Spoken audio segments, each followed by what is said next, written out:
on the journey to enterprise agility, we are not looking at only one part of the organization, which is the Agile team, or the team that's focused on delivering business products or solutions or services to a customer. We're looking at a holistic approach where we're taking into consideration right from the start, leadership. We're talking to marketing. We're talking to people. We're talking to customer service. We're talking to finance. We're talking to legal and compliance, audit, sales, logistics, operations, software, and risk. We are bringing everyone into the organization to focus on the Agile journey. Often we need to start from somewhere. Where do we start from? And when you take a look back into your own organization, you could definitely tell me where most organizations are focused on. I'm sure if you were to ask me, most organizations are focused on IT and software, number 11. I don't know why I didn't put it at number 12, because that's where everyone starts from, IT and software. We build the capability so well, it becomes a silo in itself. They are so good than all the other parts of the organization. And when you're having a conversation with them and you don't say Agile, it's like they turn around. I don't think this guy belongs to the new world. Yeah, but what's happened? We've not brought the leadership on the journey. We've not had a word with marketing about what Agile is. We've not had a chat with people and culture. And the biggest thing is HR. If you don't tell people and culture to recruit the right people, I don't think you're on the right journey. You find yourself struggling, having the right people to support the transformation.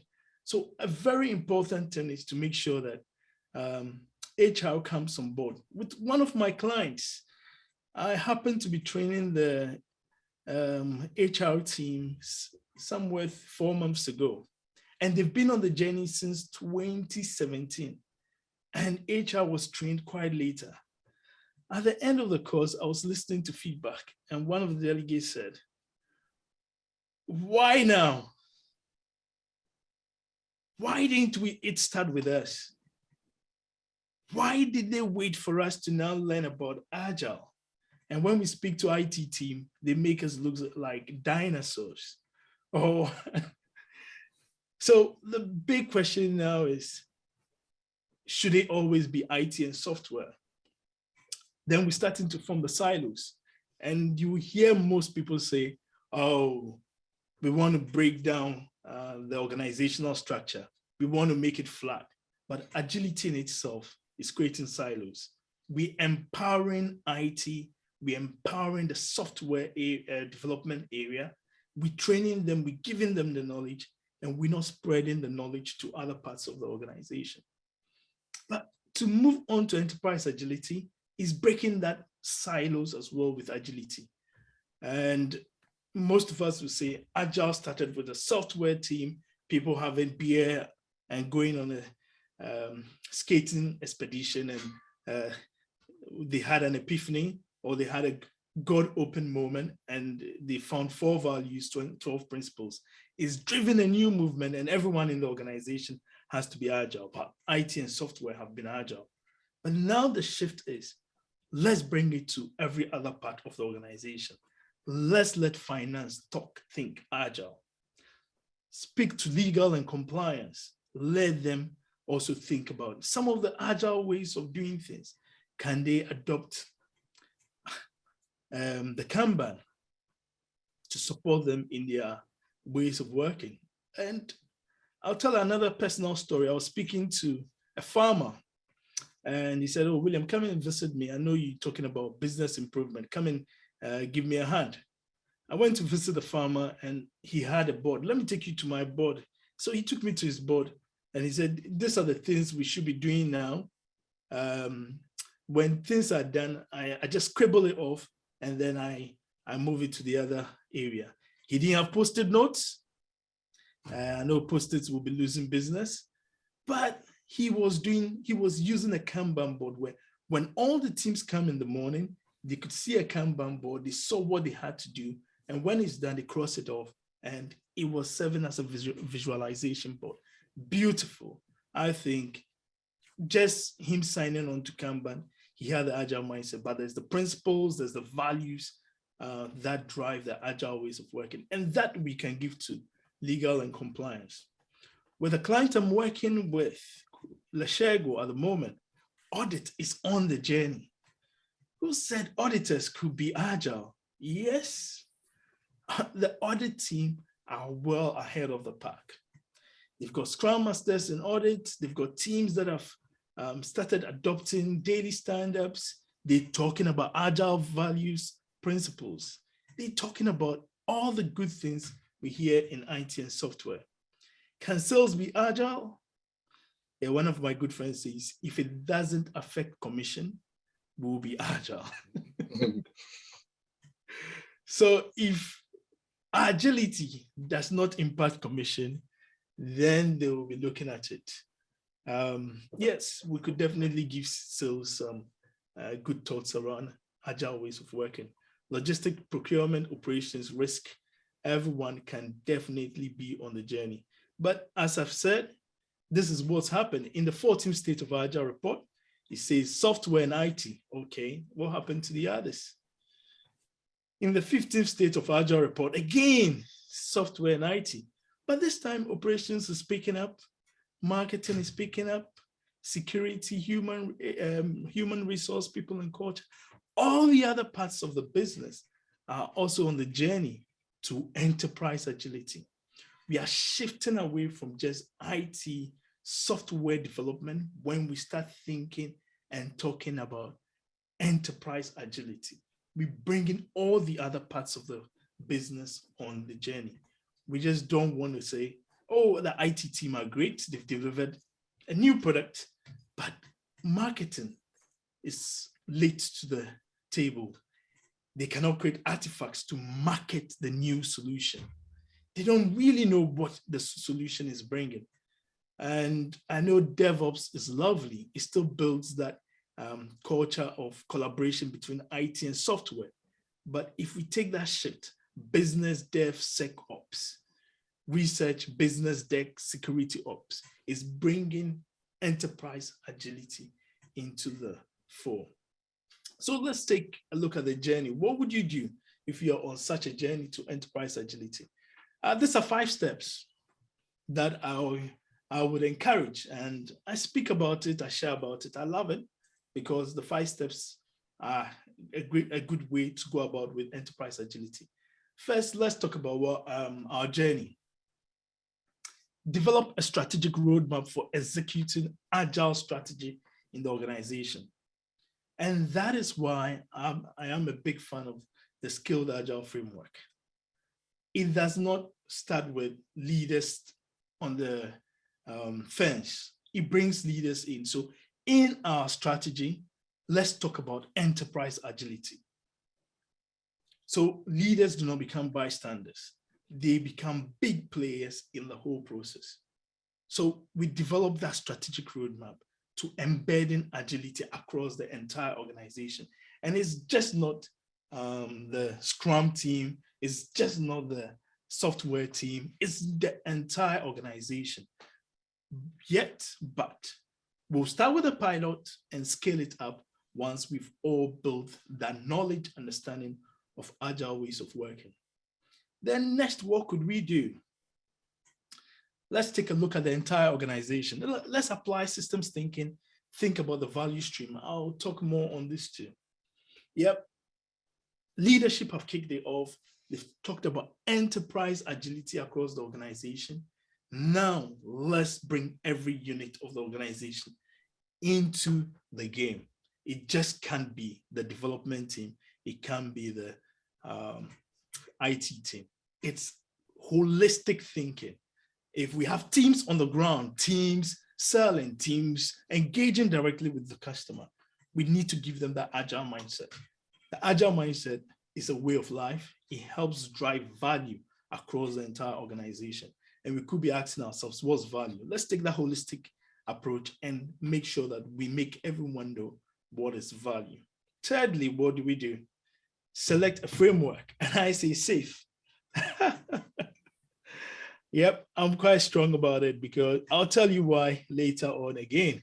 Why SAFe? So select a framework. SAFe embeds Scrum, SAFe embeds Kanban, SAFe embeds DevOps, SAFe embeds all the good practices. And I'll highly recommend that to anyone. And it brings leaders to the discussion very early. And it's quite interesting. On Dan's slide, he says, a lot of companies go on the journey of adopting framework. And so far, those that stop using SAFe are quite less than all the others. So select a framework that will enable your transformation. And I'll go back to what Joshua said. Listen to the coaches, get people trained, and get people transformed on the journey. Then what do? Build capabilities across the entire organization. And finally, let's communicate the change across the organization. Change is a journey. It's a very powerful journey. It doesn't happen overnight. It doesn't happen in a day. Everyone within the organization should join the race. There'll be laggards, there'll be resistance, there'll be folks that will push back. And on that journey, you can only bring a few people. Did I say a few people? You want to bring everyone when you're going on an enterprise agile journey. So these are the 5 steps. So let's take a look at it. We're looking at a strategic roadmap as our number 1 thing. First, let's have a strategy and let's develop 2 roadmaps. I always say, let's develop a 3 months to 1 year roadmap and let's look at a yearly delivery roadmap. Those are key. You need to understand the short term, the medium term, and then the long term. We don't want to focus on just now and forget about tomorrow. Tomorrow will come, whether we wake up or not. It's just that we have to wake up to meet tomorrow. We have to look at the short term, the medium term, and the long term. So when you're developing your teams from the onset, you develop them looking into the future before you scale the team. So you always need a blueprint, and a blueprint will enable the team on that particular journey. When I picked this and I shared it to the team, they came back, William, it's very fuzzy. We just can't see strategy. We can't see vision. We can't see all the things you're talking about. And I say, yes. Most people say strategy is fuzzy. It's something discussed at leadership level. If not communicated properly, we just don't know about what's happening. And you could go around many teams and say, can you please tell me the vision of your company or the vision of the company you are currently working in? Okay, I need to go and look at my work card, or let me look on my screen. It will tell me the vision. The other one I get, let me say, pretty annoyed with is when I speak to Agilists and they say, oh, the values, the 4 values, individual interactions over principles and tools, customer collaboration over contract negotiation, and then working software. William, we need working software over documentation. And I said, okay, but what's the values of the company you work for? Oof. It's not agile. It does not align to agility. Really? It's not agile. No, William, it's just not agile. I'm like, have you ever taken a step back to remember them? Have you done the alignment? And I'll be really worried if you are in our organization and you've not considered looking at our values and mapping it to agile values, looking at our values and mapping it to agile principles, which should come first. The organization has been in existence. It pays our bills.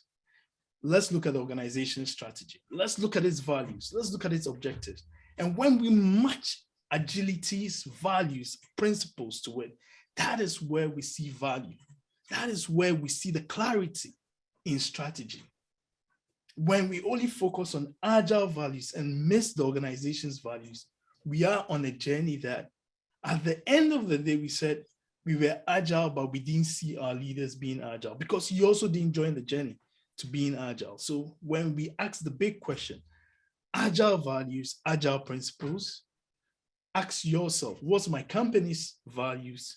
What are our objectives? Where are we going to? And where is that fuzzy strategy? I think strategy is not fuzzy. We've not been taking a good look at it. And if we take that bold step to initially start with a strategy, where the strategy states clearly, we are going to be agile in our ways of working. We are driving new ways of doing things.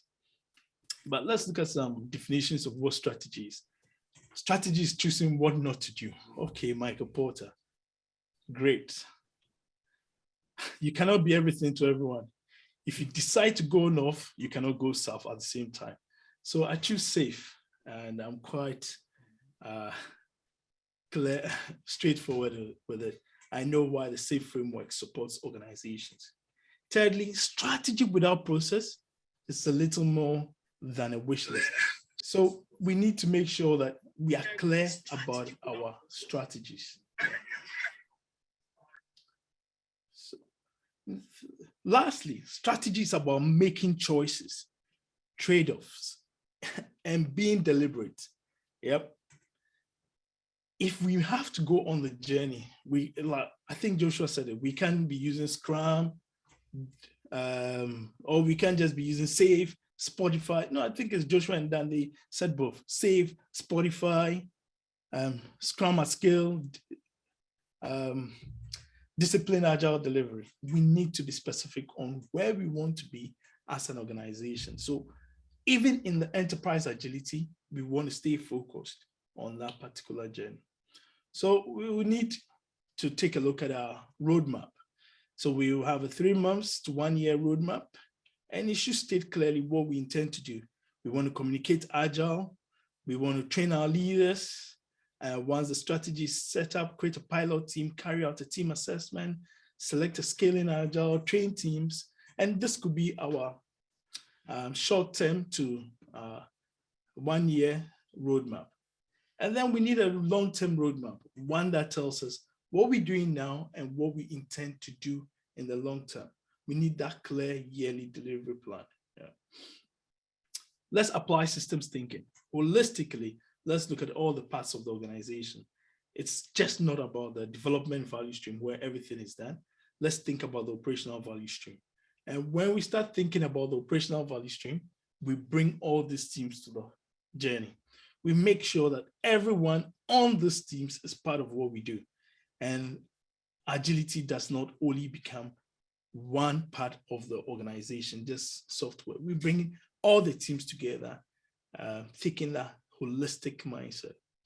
Here are some examples of various value stream thinking approaches that enables us to take that holistic thinking. If a loan is needed, who is involved? What are the steps involved? What are the systems involved? What are the various teams involved? Let's understand the value that comes out of a particular set of activities.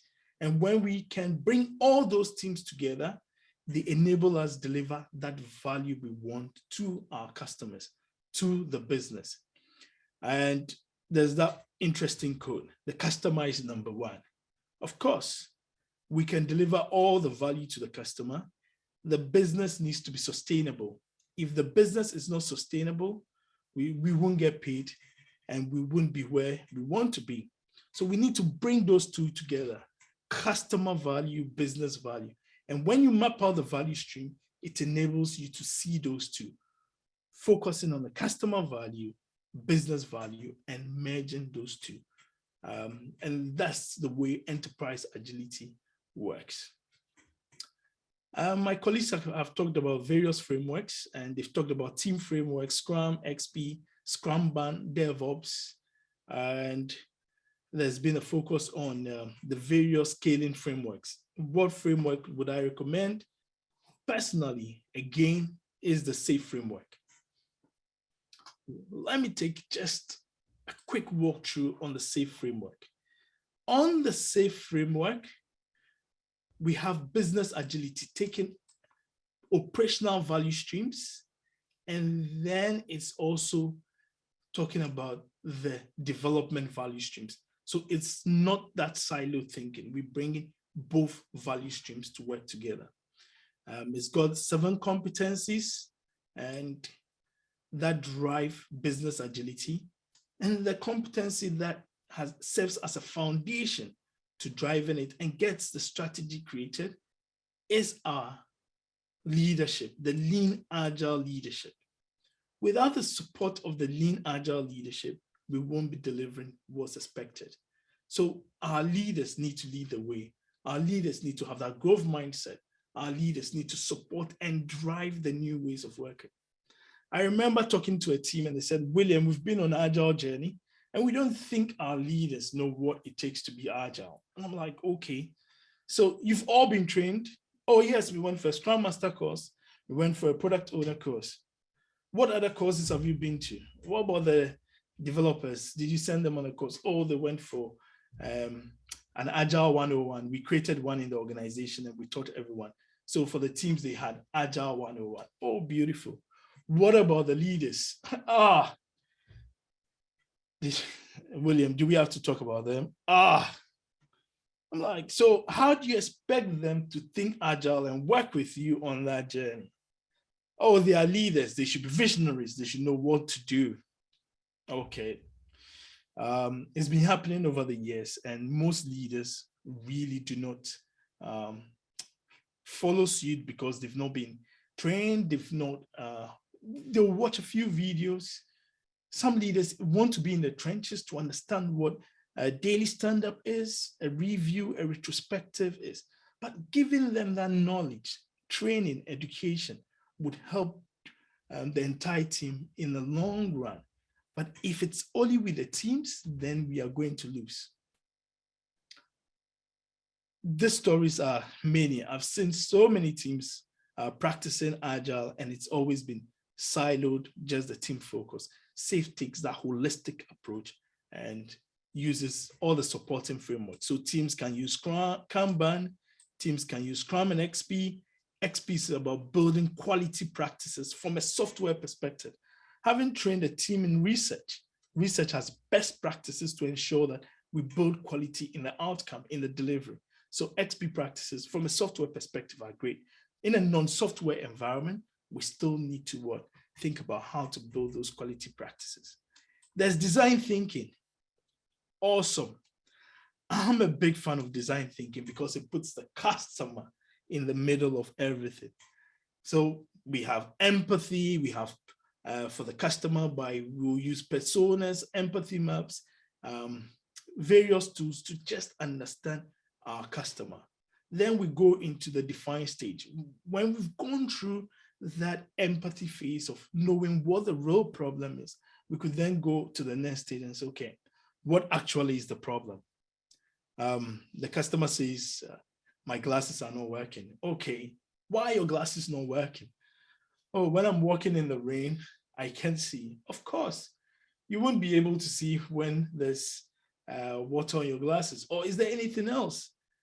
We can dig into those to find the root cause. Probably when the customer is walking in the rain, there's fog and it does not allow them to see. So we can now dig into the problem, understand the problem. And then in the empathy, define, ideate stage, we start looking at really what are the options for the problem. We prototype, we test, and we add it to the backlog. So I'm a big fan of encouraging teams to look at design thinking practices.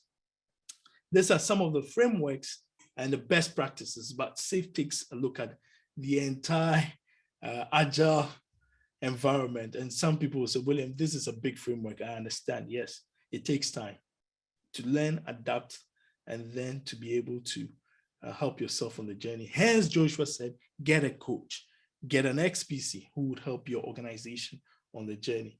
So when we go on the journey with leadership support, understanding of our company's values, objectives, our strategy, and our practices, and we have that synergy with a SAFe framework, it helps us as an organization or as a team get some of the benefits talked about by SAFe's customers. 20 to 50% increase in productivity, 25 to 75% improvement in quality, 30 to 75% faster time to market, and 10 to 50% increase in employee engagement and satisfaction. All this will come about if we embed the safe practices, the competencies, the principles, which include Scrum, Kanban, Agile thinking. If we embed them well, go through a systematic process, then we can get the outcome and value we need from the safe framework. If we are going to be less disciplined about it and not focused on how we embed the safe approach, we are not going to get the benefits we see. What are some of the companies that are applying safe? Currently, we're doing some work with Leshego. Yep, they've been on the journey. They've started looking at scaling, and they are using the safe frameworks. I've been doing some work with Philips for the last 3 to 4 years, and it's amazing how they are on the journey. And here are some other companies I've done some work with: EY, Deloitte, and a few other consultancies. It's never too late for your company to start. It's never too late for you to start the journey of looking at enterprise agility. It enables you to have that holistic mindset of bringing everyone to the discussion. So what do we do when we are on the journey? First, we want to build capabilities to solve the business problem of delivering value. And where do we start? Yay! This time we're going to start differently. We're going to bring leadership. This time we want to train our leaders. And we want to make sure that our leaders know what to do. Next, individuals. Oh, that's going to take a long time. At Philips, there are over 100,000 people. And if we were training individuals, that would take us a long, long time. So let's take a shift. Let's train teams. Let's bring teams to the table. We love teams. I love being in a team because the team spirit is infectious. When I'm down, my team members will lift me up and we can go together. So I love teams. We've got champions. Great stuff. We always need champions. We need coaches. We need people who love the journey. But let me ask, let's type in the chat, okay? I hope we can all type in the chat. So when you ask the big question, who gets left behind on this journey when building capabilities and problem solve? Yeah, it's a big one. Management.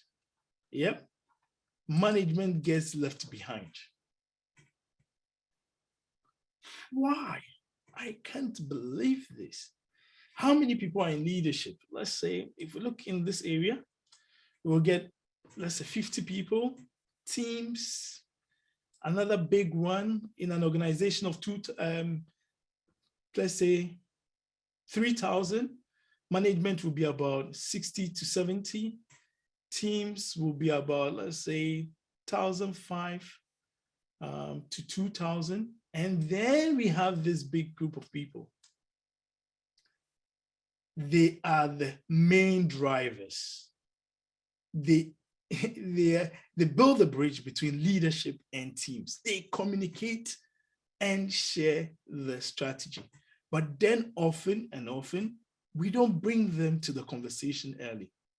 And from a research, it says more than often, if a transformation is to fail, is because the management team have not been brought to the discussion early.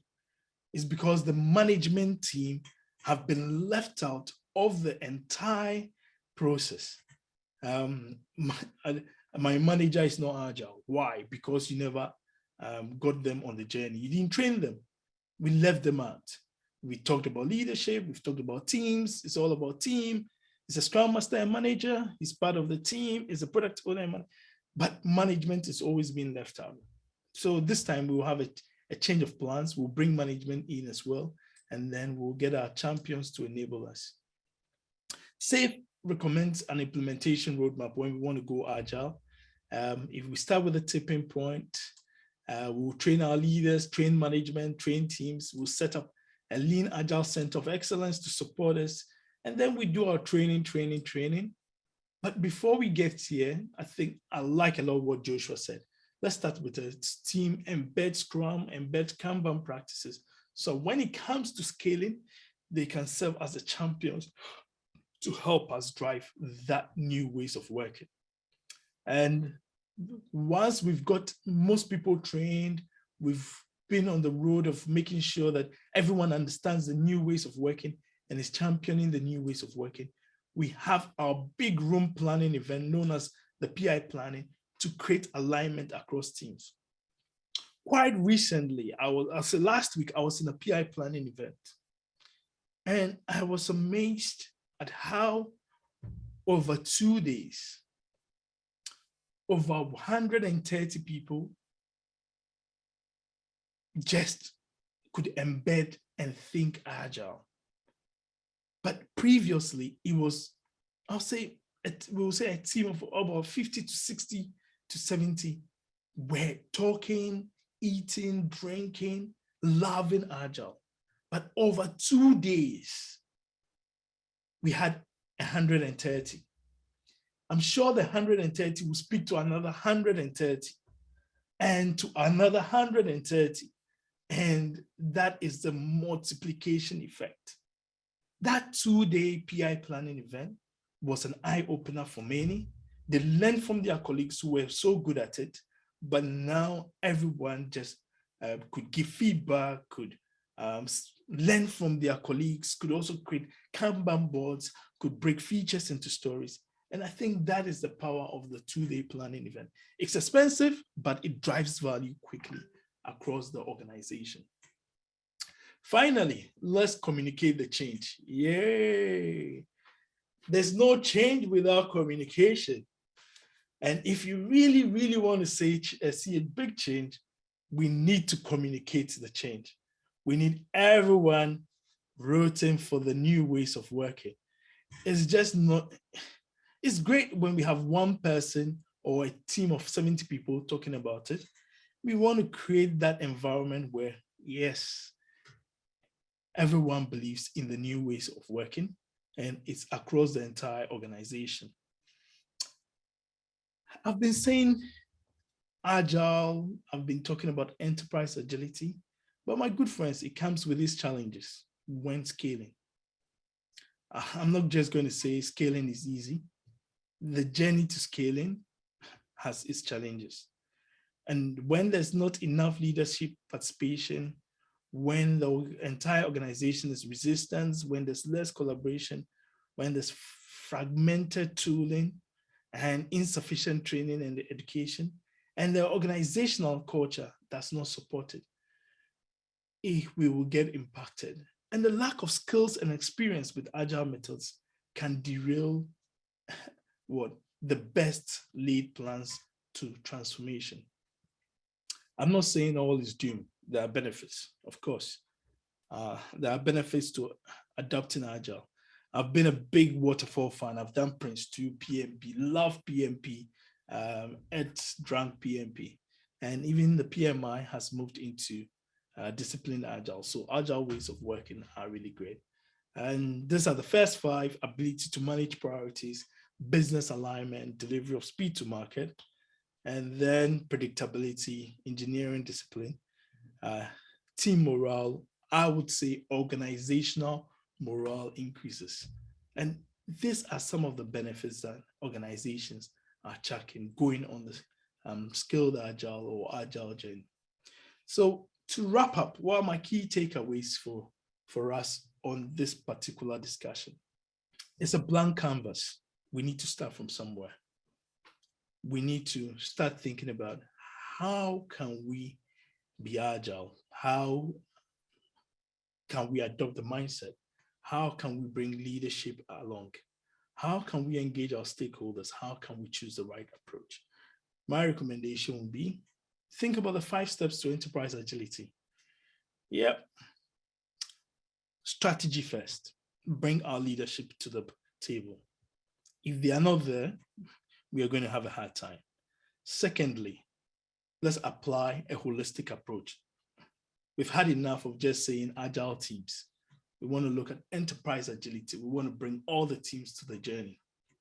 Next, select a framework. I'm rooting for SAFe. Take a look at it. There's so many frameworks out there, but I would recommend taking a look at the SAFe framework. Yeah. Next, why not build capabilities and build them across the entire organization, just not one place. And if you fail to build capabilities, at least if you're on the journey, communicate the change across the entire organization. If you bring one person who talks to one, who talks to another, and we see that multiplying effect, we are on the journey to bringing change. It's all about change, and delivering change is not the easiest. It takes time, and we are in for the long haul. But I'd like to say a big thank you to everyone who's joined us on this journey.